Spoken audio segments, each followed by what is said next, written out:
नमस्कार दोस्तों, मैं डॉक्टर शुभ कुमार। आज बीएससी पार्ट थर्ड में स्पेक्ट्रोस्कोपी पार्ट 6 में आज हम ओरिजिन ऑफ बैंड स्पेक्ट्रा लेके आए हैं। इसमें देखेंगे बैंड स्पेक्ट्रा कैसे होते हैं, लाइन स्पेक्ट्रा क्या है, इसके बारे में पहले भी हम पढ़ चुके हैं जिसके पहले के पूर्व के पार्ट्स में। अब हम चलते हैं origin of band spectra.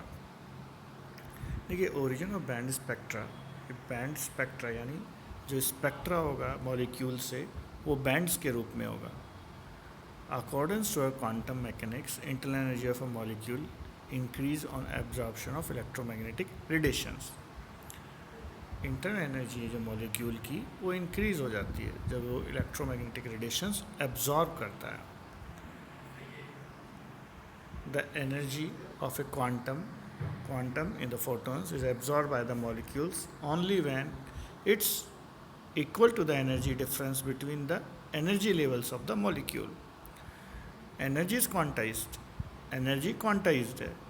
Quanta जब एब्जॉर्ब करता है एक मॉलिक्यूल तो वो जो एनर्जी डिफरेंस होता है उनका एनर्जी लेवल्स, मान लीजिए E1 से E2 के बीच, तो एक उस जो एनर्जी दी जाती है वो एनर्जी हम देते हैं delta E equals to H nu, nu equals frequency है, सी स्पीड ऑफ लाइट है और एच वेवलेंथ है।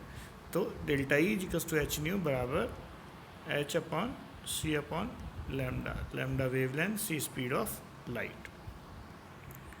Thus, band spectra arises by absorption or emission of energy by the molecule. A molecule has various types of energies like translational energy ET. This is due to the translatory motion of the molecule. Second, rotational energy ER. This is due to the rotation of molecule. जब molecule rotate करता है तो rotation energy produce करता है। Vibration energy जब equilibrium पे जो vibrate करता है मॉलिक्यूल तो एक वाइब्रेशन एनर्जी प्रोड्यूस करता है, तो उसे कहते हैं vibration energy. Next is electronic energy. तो electronic energy is the due to the energy of electrons which are at different energy levels of the molecule, और this is due to different arrangement of electrons in a molecule. यानी हम कहते हैं, जैसे मान लीजिए ये दो एनर्जी लेवल हैं E1 एंड E2, तो ये एनर्जी लेवल्स का जो मॉलिक्यूल्स का एक स्टेज से दूसरे स्टेज पे जाता है, तो this is called the electronic transitions. Now अब इन ट्रांजिशंस के बाद हम पढ़ते हैं बोन ओपरमेयर्स अप्रॉक्सीमेशन। बॉन्स ओपरमेयर अप्रॉक्सीमेशन क्या कहता है कि द एटॉमिक और लाइन स्पेक्ट्रा, जो एटॉमिक और लाइन स्पेक्ट्रा है वो कैसे अराइज होता है, ट्रांजिशन होता है electrons between atomic energy levels. जो है एटॉमिक स्टेट में जो एनर्जी लेवल्स हैं उनके कारण हमें लाइन स्पेक्ट्रा दिखता है। वेयर इज बैंड स्पेक्ट्रा, जो बैंड स्पेक्ट्रा है और जिसको मॉलिक्यूलर स्पेक्ट्रा कहते हैं, ये अराइज होता है type of energy changes that is molecular rotations. The molecule के अंदर the band spectra or the molecular spectra arises three type of energy levels: molecular rotation, molecular vibration and electronic transitions. तो ये तीन हो गई, molecular rotations, molecular vibration and electronic transitions. Thus the total energy of molecule according to Bohm-Oppenheimer's approximation is given by translation and total energy बराबर rotational energy, vibrational energy plus electronic energy.